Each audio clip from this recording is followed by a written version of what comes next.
گیا حتیٰ کہ 60 ہجری میں یزید تخت نشین ہوا۔ یزید بدکار شخص تھا، ابن اسیر اور دیگر بڑی بڑی معتبر کتب تواریخ میں اس کے سیاہ کارناموں کے تذکرے موجود ہیں۔ وہ زانی تھا، شرابی تھا، مسلمانوں کا قاتل تھا۔ بنت عنب کے ساتھ شہر مکہ اور شہر محبوب مدینہ تو رسول میں جو اس کی بدمعاشیاں ہیں ان سے کون بے خبر ہے۔ اس نے شہر مکہ میں بیٹھ کے شراب پی اور حضرت امام حسین رضی اللہ تعالی عنہ جب گزرے تو اس نے ایک جام بڑھاتے ہوئے نواسہ رسول کے آگے پیش کرتے ہوئے کہا کہ اس کو پی لو، کہ قرآن نے یہ نہیں کہا کہ شرابیوں کے لیے خرابی ہے، بلکہ قرآن نے تو کہا نمازیوں کے لیے خرابی ہے، لہٰذا یہ شراب کا جام لے لیجئے اور اس کو نوش کر لیجئے۔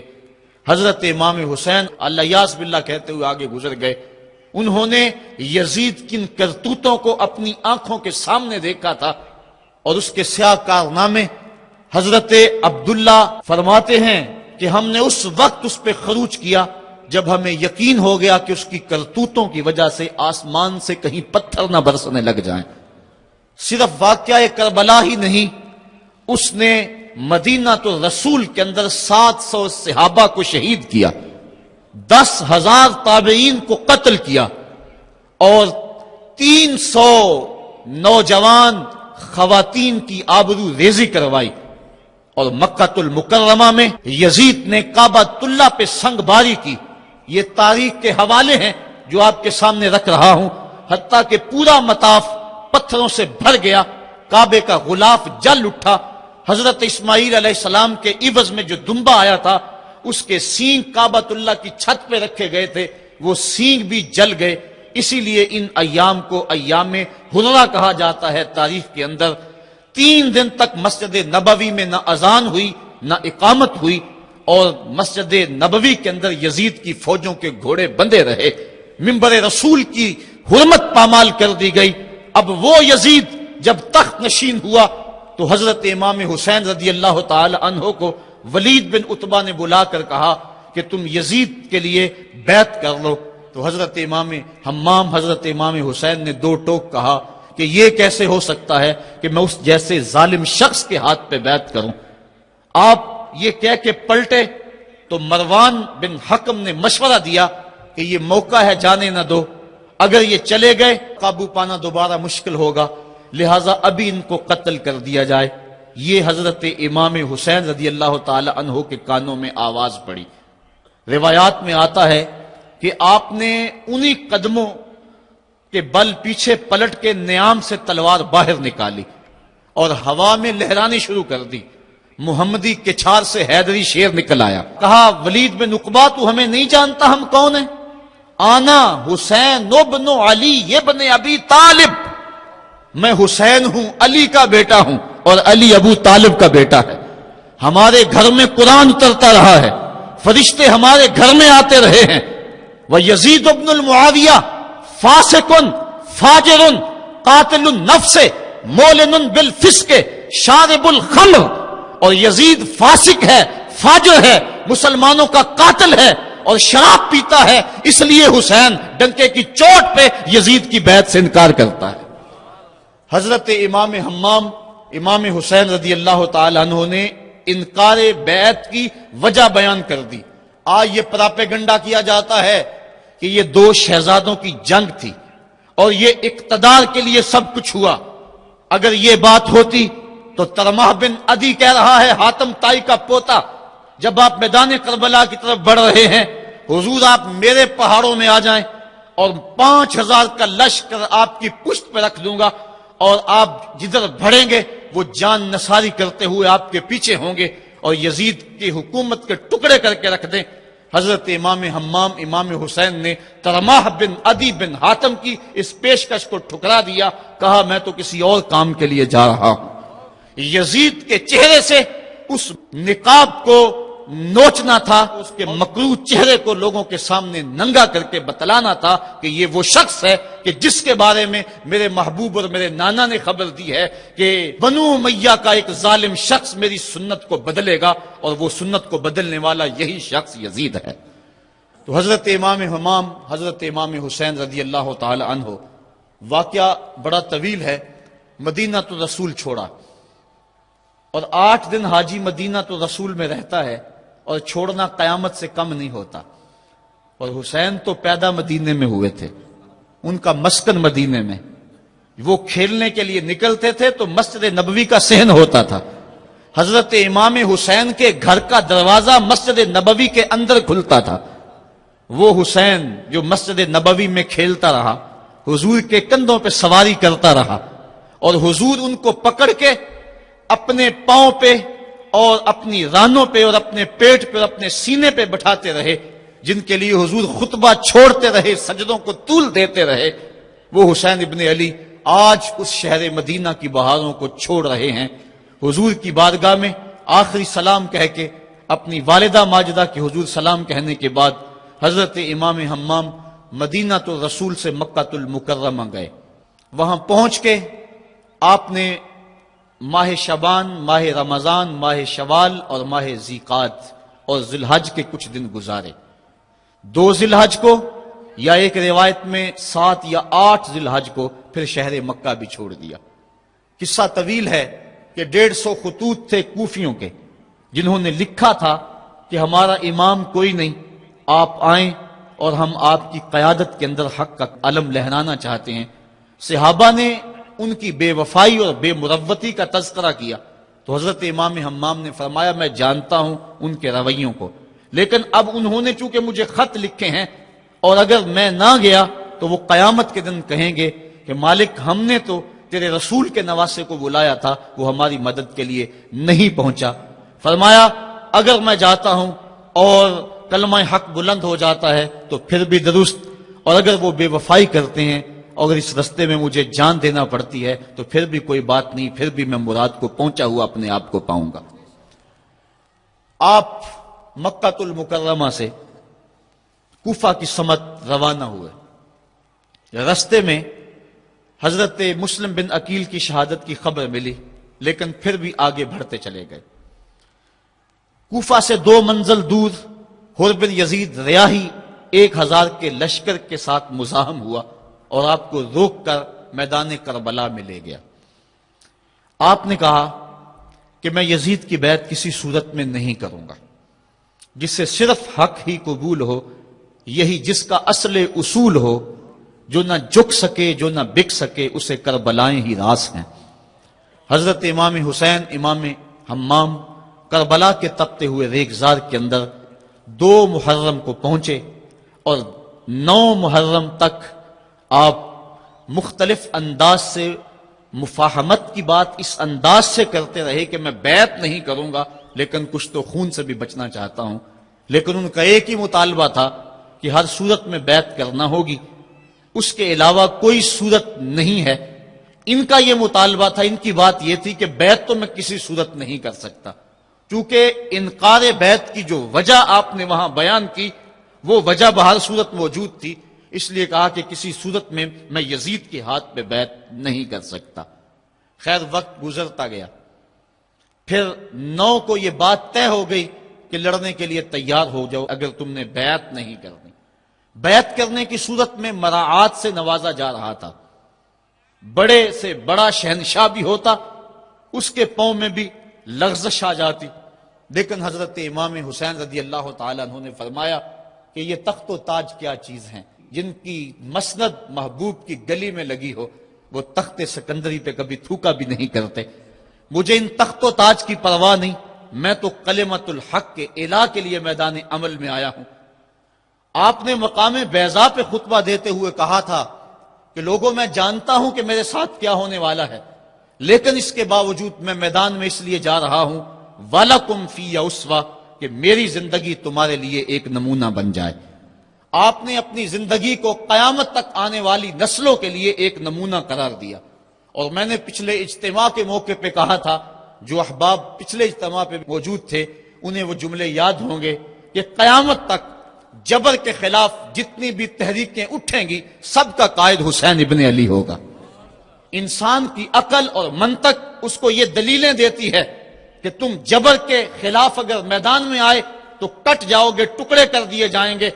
جبر سے مفاہمت کر لو، لیکن عشق سکھاتا ہے مفاہمت نہ سکھا، جبر ناروا سے مجھے، میں سر بکف ہوں، لڑا دے کسی بلا سے مجھے۔ تو عشق انسان کو لڑنے کا سلیقہ دیتا ہے، محبت باطل سے ٹکرانے کا درس دیتی ہے۔ کہا میں اس کے باوجود میدان عمل میں جا رہا ہوں اس لیے کہ میری زندگی تمہارے لیے نمونہ بن جائے اور قیامت تک لوگ میری زندگی سے راہیں تلاش کرتے کرتے میری زندگی کو نمونہ بناتے بناتے جبر کے مقابلے میں کھڑے ہو جائیں اور سرخروئی اور کامیابی حاصل پائیں۔ تا قیامت قطع استبداد کرد، موج خون او چمن ایجاد کرد۔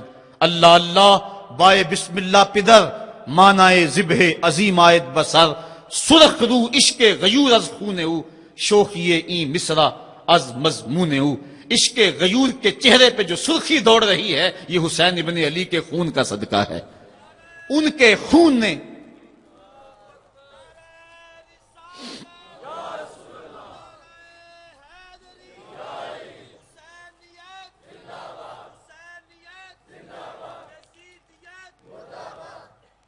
آپ نے 9 کی شب کو چراغ بجھا دیے، کہا یہ میری جان کے دشمن ہیں، تم اگر جانا چاہو تو جا سکتے ہو، میرے بعد تمہیں کوئی نہیں پوچھے گا۔ لیکن جانثاروں نے کہا یہ کیسے ہو سکتا ہے کہ آپ کا ساتھ چھوڑ کے چلے جائیں۔ پھر عاشورے کی وہ رات جو درد و اندوہ سے بھری ہوئی رات تھی، ساری رات عبادت میں گزاری۔ ایک طرف شراب چل رہی ہے اور دوسری طرف آنکھوں سے عشق رسول کی مستی چھلک رہی ہے۔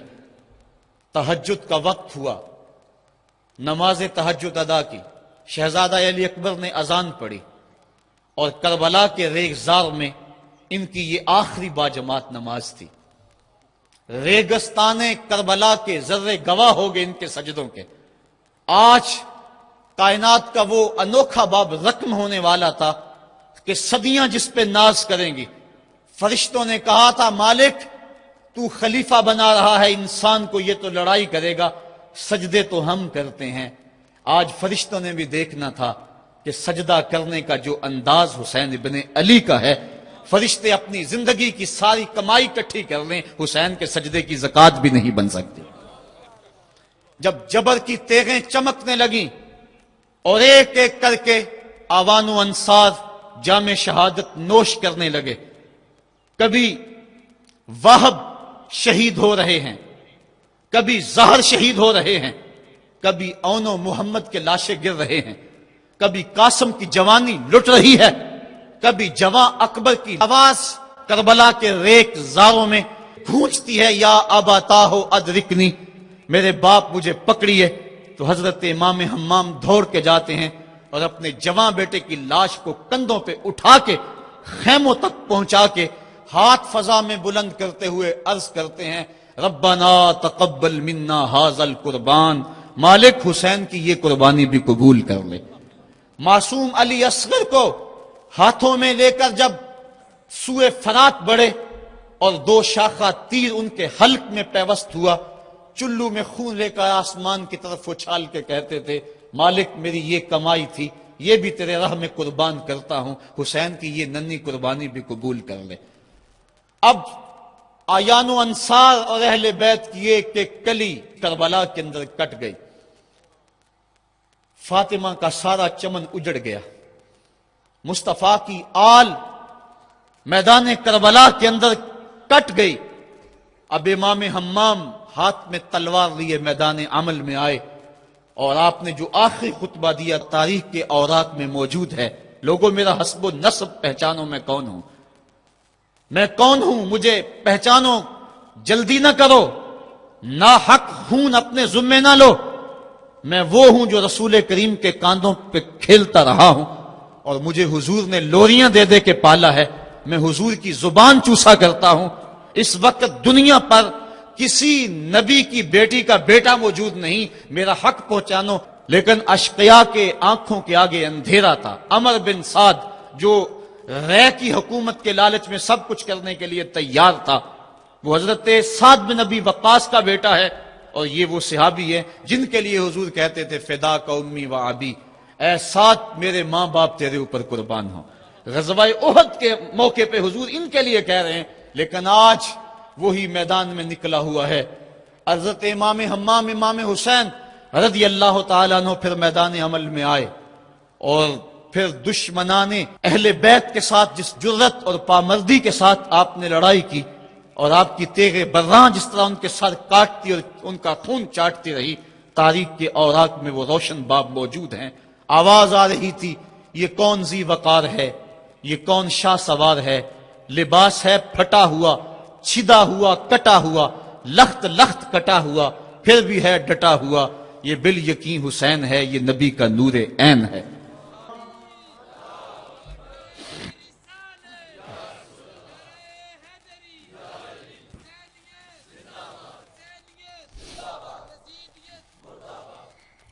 حضرت امام حسین حضرت امام حمام رضی اللہ تعالی عنہ میدان کربلا کے اندر جبر کی تیغوں کے مقابلے میں کھڑے ہیں۔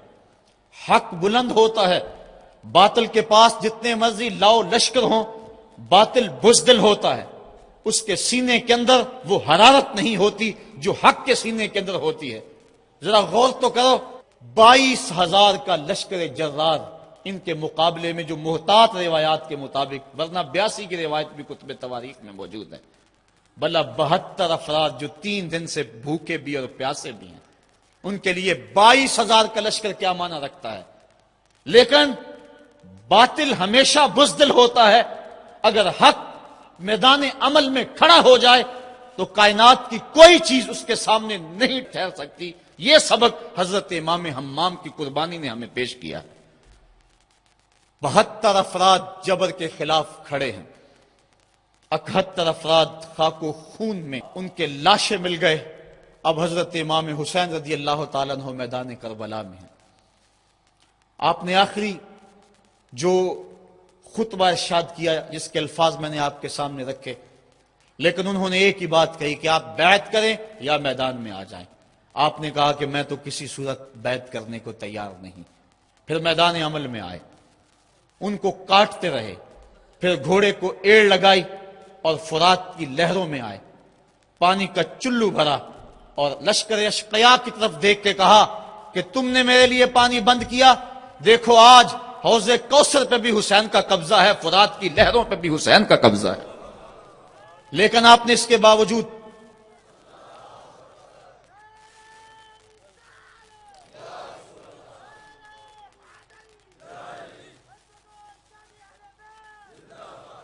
حضرت امام حمام حضرت امام حسین رضی اللہ تعالیٰ عنہ نے پانی پیا نہیں۔ ان کو سکینہ کی پیاس یاد آ گئی ہوگی، جس طرح حضرت علی اصغر پیاس سے شہید ہوئے، وہ منظر یاد آ گیا ہوگا۔ اور دوسری بات یہ تھی، یہ امتحان تھا، اس لیے حضرت امام حمام نے پانی نہیں پیا، لیکن ان کو بتلانا مقصود تھا کہ اگر میں چاہوں تو یہ پانی پہ قبضہ کر سکتا ہوں، اور پھر یہ ساقی حوض کوثر کے نواسے ہیں، اگر یہ اشارہ کرتے تو کوثر کی نہریں چھلک کے کربلا کے میدان میں آ جاتی۔ لیکن امتحان دینا مقصود ہے۔ مصطفیٰ کریم کے ہاتھ بھی اٹھے ہوئے ہیں، اللہم آت الحسین صبرا و اجرا، اے اللہ میرے بیٹے حسین کو صبر بھی بخش دے، اجر بھی بخش دے۔ حضرت امام حمام رضی اللہ تعالیٰ عنہ جبر کے مقابلے میں ڈٹے ہوئے ہیں، آپ کی تیغ براں ان کا خون چاٹتی رہی، پھر انہوں نے یک بارگی آپ کے اوپر حملہ کر دیا۔ حضرت امام حمام نے اس حالت کے اندر بھی اپنی زبان کو روکا اور زبان سے ہائے تک نہیں کی۔ آج شہادت حسین کو تماشا بنا کے رکھ دیا گیا ہے، اس انداز کے اندر اس شہادت کو بیان کیا جاتا ہے جس طرح وہ ترلے اور منتیں کر رہے تھے، پانی پانی کی صدائیں ان کے لبوں پہ تھی۔ نہیں، ایسا نہیں تھا، زخم پہ زخم کھا کے جی، خون جگر کے گھونٹ پی، آہ نہ کر لبوں کو سی، یہ عشق ہے دل لگی نہیں۔ جب محبت کا دم بھرا ہے تو سب کچھ کٹانا ہوگا، اور کٹا کے بھی مسکرانا ہوگا۔ جو محبت کے دعویٰ رکھنے والے ہوتے ہیں ان کا امتحان ہوتا ہے، مشکل موقع پر ہی تو امتحان ہوتا ہے کہ اس موقع پہ یہ دامن صبر کو تھامتے ہیں یا نہیں تھامتے۔ اگر وہ ہائے ہائے کرتے رہے، وہ چیختے اور پکارتے رہے، اور وہ پانی کے لیے ہاتھ اور جھولی پھیلاتے رہے، اور جو پانی کے لیے جھولیاں پھیلاتے تھے انہوں نے پھر بیعت کیوں نہ کر لی؟ ان کو اتنا کچھ دیا جاتا تھا، اس کو قبول کیوں نہ کیا؟ انہوں نے یزید کے تخت و تاج کو قبول نہ کیا، یزید سے پانی کیسے مانگتے؟ وہ تو خود حوض کوثر کے والی کے نواسے تھے، وہ اوروں سے پانی مانگتے پھرتے۔ پوری تاریخ پڑھو کربلا کی، آپ کو نہیں ملے گا کہ حضرت امام حسین کی زبان سے ہائے بھی نکلا ہو۔ آپ نے ہر مشکل موقع پہ صبر کے دامن کو تھاما ہے، اور ہر قربانی پیش کرنے کے بعد ہاتھ اٹھا کر یہی کہا، ربنا تقبل منا ھذا القربان، مالک حسین کی یہ قربانی بھی قبول کر لے۔ اس کا یہ مطلب نہیں کہ یہ دکھ کم تھے، اس کا مطلب یہ نہیں کہ مظلومیت نہیں تھی، وہ مصیبتیں تو اتنی تھی کہ پتھر کا کلیجہ بھی شک ہو جائے، کائنات کا کلیجہ چاک چاک ہو جائے، لیکن اس کے باوجود چونکہ ان کے صبر کا امتحان تھا، اور جب آپ کے اوپر پہم تیر برسنے لگے، محتاط روایات کے مطابق 33 زخم تلواروں کے آپ کے بدن پہ تھے، اور 34 گھاؤ نیزوں کے آپ کے جسم پہ تھے، بلکہ بہت سارے نیزوں کی انیاں ٹوٹ گئی تھی جسم میں۔ حضرت امام حسین رضی اللہ تعالیٰ عنہ کا جب پیراہن اتارا گیا اور اس کو جب دیکھا گیا تو 113 سوراخ اس میں تیروں کے تھے، اور گھوڑے کی زین سے جب فرش زمین پر گرے وہ تیر جسم میں اور پیوست ہو گئے۔ گھوڑے کی زین سے فرش زمین پر جب آنے لگے تو کافی عرصہ لگ گیا، چونکہ برچھیوں کی نوکوں پر آپ کتنی دیر تک معلّہ رہے۔ اس وقت گھوڑے کی زین سے فرش زمین پر آئے اور کربلا کی اس تپتی ہوئی ریت کے اوپر پیشانی رکھی، فوارے پھوٹ رہے تھے، کائنات دم بخود تھی، چرخے کہن کانپ رہا تھا۔ آج تک آسمان نے ایسا منظر نہیں دیکھا تھا، آج تک حوروں نے ایسا منظر نہیں دیکھا تھا، سورج بھی منہ چھپا رہا تھا عاشورے کے دن، یہ منظر اس سے بھی نہیں دیکھا جا رہا تھا۔ ریت کربلا کی کپ کپا رہی تھی، دشمنوں کے نرغے میں مصطفیٰ کا نواسا 3 دن کا پیاسا تیروں اور نیزوں کی برسات کے اندر اپنے پیشانی سجدے میں رکھ دی، اور آخری کلمات یہ تھے، اللہم رضن بقضائک وصبرن علی بلائک تسلیمن لامرک سبحان ربی العالی۔ مالک، جو دکھ آئے، اذیتیں آئیں، مصیبتیں پہنچی، امتحان آیا، حسین اس پہ راضی ہو گیا، تیرے امر کو تسلیم کر لیا، تیری رضا پہ راضی ہوا۔ سب کچھ قربان کرنے کے بعد مالک حسین تیری تقدیر پہ راضی ہے، مالک تو بھی بتا، تو بھی حسین پہ راضی ہوا ہے یا کہ نہیں ہوا ہے؟ تو حضرت امام حمام کا سر اس وقت تن انور سے جدا کر لیا گیا جب آپ سجدے کے اندر جھکے ہوئے تھے، سجدے میں سر جھکا ہوا تھا کہ دست قاتل نے جدا کر دیا۔ ایک شخص حرم کعبہ کے حج کے لیے آ رہا تھا، لبیک اللہم لبیک کی صدائیں اس کے لبوں پہ تھی کہ اس کی شہادت ہو گئی، وہ فوت ہو گیا۔ آقا کریم کو خبر دی گئی، حضور فرمایا کل جب قیامت کا دن ہوگا تو جب یہ اٹھے گا تو جس حالت میں فوت ہوا اس حالت میں اٹھے گا، اس کے لبوں پہ لبیک کی صدائیں ہوں گی۔ حسین ابن علی کا جب سر کٹا اور جب جسم سے تن انور سے ان کا سر انور جدا ہوا، اس وقت سر سجدے میں رکھا ہوا تھا۔ بندہ جس حال میں جاتا ہے قیامت کے دن اس طرح اٹھایا جاتا ہے۔ باقی لوگ قبروں میں اور انداز میں اٹھیں گے، حسین جب قبر سے اٹھے گا سر سجدے میں رکھا ہوا ہوگا۔ قیامت تک حسین نماز میں ہے، قیامت تک حسین نماز میں ہے، قیامت تک حسین سجدے میں ہے، قیامت تک حسین کا سر اللہ کے حضور جھکا ہوا ہے، اور وقت کے یزیدوں کو للکار رہا ہے، وقت کے یزیدوں تم اپنے اپنے دور میں پر پرزے نکالتے رہو گے، لیکن حسین کا سر اور حسین کے ماننے والوں کا سر کبھی بھی تمہارے سامنے نہیں جھکے گا۔ حسین کا سر کل بھی خدا کے سامنے خم تھا اور آج بھی خدا کے سامنے ہی سر خم ہے۔ تو حضرت امام حسین رضی اللہ تعالیٰ عنہ کا سر اس وقت کاٹا گیا، پھر نیزے کی نوک پہ ڈال کر اس کو بلند کر دیا گیا۔ لشکر یزید نے لوگوں کو اعلان کے لیے کہ دیکھو ہم نے سر انور کاٹ لیا۔ کسی نے کہا ذرا غور سے دیکھو، اس آقا کا سر کٹ کے بھی سر بلند ہے، یہ کٹا ہوا سر بھی سر بلند ہے۔ اور جب سر نیزے پہ چڑھایا گیا تو پیشانی کا رخ زمین کی طرف اور کٹی ہوئی گردن کا رخ آسمان کی طرف۔ تو کسی شاعر نے کہا باں کے سر نیزے پہ اور سوئے زمین ہے روح، یعنی سجدہ ثانی کی ہے آرزو۔ سر نیزے پہ ہے لیکن پیشانی زمین کی طرف ہے۔ رکعت کے 2 سجدے ہوتے ہیں، ایک سجدہ ہوا تھا کہ سر انور کاٹ لیا گیا، نیزے پہ چڑھا ہوا سر حسین دوسرے سجدے کی آرزو میں مچل رہا ہے۔ حسین دوسرے سجدے کی تمنا میں مچل رہا ہے، تو حضرت امام حسین نے ہمیں یہ درس دیا کہ تمہارا سر کٹ کے نیزے کی نوک پہ بھی چڑھ جائے لیکن یزیدیوں کی اطاعت تم نے کسی صورت بھی قبول نہیں کرنی۔ آج ایک تو طریقہ یہ ہے کہ ان کی زندگی، ان کے شب و روز اور ان کی قربانی اور ان کی مظلومیت کا تذکرہ کر کے آنسو بہا لیں اور ان سے محبت کا اظہار کر لیں، لیکن یہ روح حسین کو خراج پیش کرنا نہیں ہے۔ کیا حسین نے اتنی بڑی قربانی اس لیے دی کہ لوگ قیامت تک بس روتے رہیں، ان کی آنکھوں سے صرف آنسو بہتے رہیں؟ اگر یہ بات ہوتی تو ان کے پاس راستے سے نکلنے کے، انہیں پہلے ہی خبر دی گئی تھی کہ تم شہید کر دیے جاؤ گے، وہ اپنے نانے سے عرض کر دیتے کہ میرے لیے دعا کر دے کہ میری مصیبت ٹل جائے، تو مصیبت ٹل جاتی۔ اتنی بڑی قربانی اور اپنا سارا کنبہ کربلا کے تپتے ہوئے ریگزار کے اندر لے کر حاضر ہو گئے، تو یہ اس لیے تھا کہ لوگ صرف آنسو بہا کے خراج پیش کر دیں؟ نہیں، امام کا مقصد تھا جو میں نے مقام بیضا کے خطبے کے حوالے سے آپ کے سامنے رکھا۔ فرمایا وَلَكُمْ فِيَّ أُسْوَةٌ، میں اس کے باوجود میدان عمل میں اس لیے جا رہا ہوں کہ میری زندگی تمہارے لیے نمونہ بن جائے اور وقت کے یزیدوں کے سامنے تم کھڑے ہونے کے لیے تیار ہو جاؤ۔ آج روح حسین پکار پکار کے کہہ رہی ہے کہ میرے ماننے والوں، وقت کے یزید دندناتے پھر رہے ہیں اور تم صرف آنسو بہا کے میری روح کو خراج پیش کرنا چاہتے ہو۔ میری روح یوں ہی خوش نہیں ہوگی، میں تو خوش تب ہوں گا جب تم کربلائیں سجاؤ گے، جب تم وقت کی یزیدوں کے سامنے کھڑے ہو کے میری للکار کو تازہ کرو گے تو پھر میری روح سرشار ہو جائے گی کہ اپنے نانے کی امت کو جو پیغام دے کر گیا ہوں وہ پیغام آج بھی زندہ ہے۔ کربلا کا مقصد یہی نہیں کہ ہم اس دن کو ایک یوم سیاہ بنا دیں اور چند لمحوں کے لیے چیخو پکار کر کے پھر وقت کے یزیدوں سے ساز باز کر لیں، نام حسین کا لیتے رہیں اور کام یزید کرتے رہیں۔ وہ کیا کسی نے کہا تھا کہ نوحہ خوانی سے فقط ممکن نہیں تیری نجات، اور بھی کچھ کہہ رہی ہے رزم گاہ کائنات، کر رہی ہے سرزمین کربلا شرح حیات، تک رہی ہے چشم حسرت سے تجھے نہر فرات۔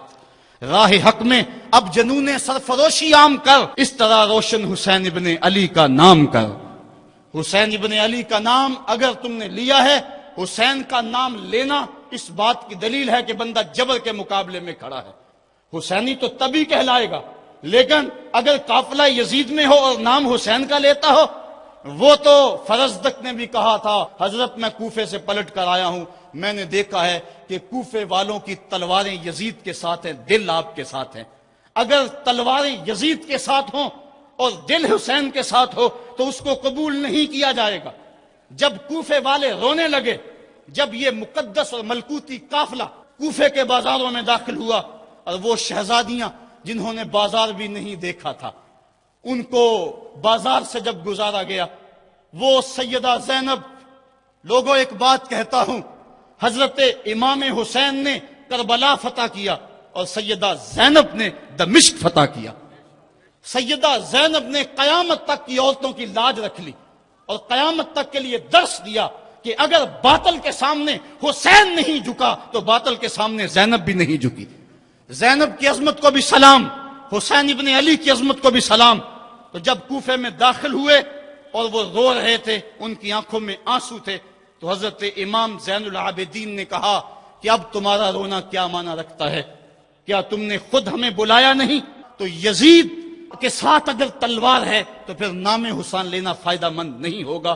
حسین کے نام لینے والے وہی ہیں جن کا دل بھی حسین کے ساتھ ہے، جن کی تلوار بھی حسین کے ساتھ ہے۔ آئیے وقت کی کربلا میں پھر حسین کا کردار ادا کریں۔ آج بھی گلی گلی یزید دندنا رہے ہیں، کچھ مقامی یزید ہیں، کچھ بین الاقوامی یزید ہیں۔ آج نبی کے دین کی قدروں کو پامال کیا جا رہا ہے۔ دنیا کا سب سے بڑا یزید بش ہے اور اس کے حواری ابن زیاد ہیں۔ اللہ کی حدوں کو توڑا جا رہا ہے اور یزیدی ٹولہ آج پھر حکمرانی کے مزے لے رہا ہے، اور وقت سخت اور مشکل ترین حالات میں داخل ہو چکا ہے۔ اس وقت فحاشی اور عریانی کا شیش ناک پھنکار رہا ہے۔ اگر ہم چند لمحوں کے لیے مل بیٹھ کے آنسو بہا دیں اور سمجھیں کہ حق ادا کیا، ہم حق ادا نہیں کر پائے۔ آئیے یہاں سے حسین ابن علی کا پیغام لے کے گھر گھر پہنچے اور ان کے نام کا ڈنکا بجا دیں، وقت کے یزیدوں پہ راشا طاری ہو جائے۔ ہمارا کردار، ہمارا عمل، ہماری للکار حسین ابن علی کی جانشینی میں ہو، اور پھر ہمارا اٹھنے والا قدم آگے بڑھتا رہے۔ ادارت المصطفیٰ کا یہی پیغام ہے، کربلا کا وہ پیغام اور کربلا کا وہ فرض ہمیں پکار رہا ہے کہ ہم میدان عمل میں آئیں، مصطفیٰ کریم کے دین کو لے کر گلی گلی نکلیں۔ آج جس طرح ظلم گلی گلی موجود ہے، وہ کیا کسی نے کہا تھا کہ ظلم بچے جن رہا ہے کوچہ و بازار میں، عدل کو بھی صاحب اولاد ہونا چاہیے۔ آج ہم نے بھی میدان عمل میں بڑھنا ہے۔ ادارت المصطفیٰ کے پلیٹ فارم سے درس قرآن کی جو تحریک اٹھی ہے، وہ حق کی آواز ہے، اور پاکستان کے طول و عرض کے اندر یہ نعرہ مستانہ بلند ہو رہا ہے کہ ہم قرآن کا پیغام لے کر گلی کوچوں میں جائیں گے۔ آج کا پیغام آپ کو دینا چاہتا ہوں، ہم راہی جہد و عظیمت کے منزل پہ جا کے دم لیں گے۔ ہم راہی جہد و عظیمت کے منزل پہ جا کے دم لیں گے، میدان عمل میں نکلے ہیں باطل کو مٹا کے دم لیں گے۔ ہم دہر کے ظلمت خانوں میں قرآن کا نور پھیلائیں گے، ہم کانٹوں کی ہر بستی میں سنت کے پھول سجائیں گے، ہر گھر میں عشق رسالت کے ہم دیپ جلا کر دم لیں گے۔ ہم راہی عزم و عظیمت کے منزل پہ جا کے دم لیں گے۔ ہم وارث شیخ مجدد کے شاہوں سے بغاوت کرتے ہیں، ہم وارث شیخ مجدد کے شاہوں سے بغاوت کرتے ہیں، ہم وقت کے ہر ایک اکبر سے اعلان نفرت کرتے ہیں، ہم خادم دین محمد کے ایک رب کی عبادت کرتے ہیں، لا دین اور کافر سوچوں کو سولی پہ چڑھا کے دم لیں گے۔ ہر فاسق فاجر حاکم کو، ہر غاصب خان وڈیرے کو، ہر ظالم خائن ظالم کو، ہر ڈاکو چور لٹیرے کو، ہر مغرب کے پرچارک کو، ہر چھوٹی سوچ کے گھیرے کو ہم کربل کے اس کاری کا پیغام سنا کر دم لیں گے۔ آفاق کے ہر ہر گوشے میں قرآن سنا کر دم لینا، اب رکنا نہیں، اب تھمنا نہیں، فردوس میں جا کے دم لینا۔ اللہم اید الاسلام والمسلمین، اللہم اعز الاسلام والمسلمین۔ اے اللہ وقت کے یزیدوں کو غارت کر دے، حریت کے ان قافلوں کو منزل آسودہ کر دے۔ اے اللہ ہمیں عساکر اسلامیہ اور لشکر امام مہدی میں شمولیت کی توفیق عطا فرما، اور اگر ہماری قسمت میں یہ نہیں تو یہ سعادت ہماری اولادوں کے مقدر میں لکھ دے۔ ہماری نسلیں تیرے دین کی خدمت کریں، ہمارے بچے تیرے دین کی خدمت کریں، ہماری زندگی کا ایک لمحہ تیری راہوں میں بچھا رہے۔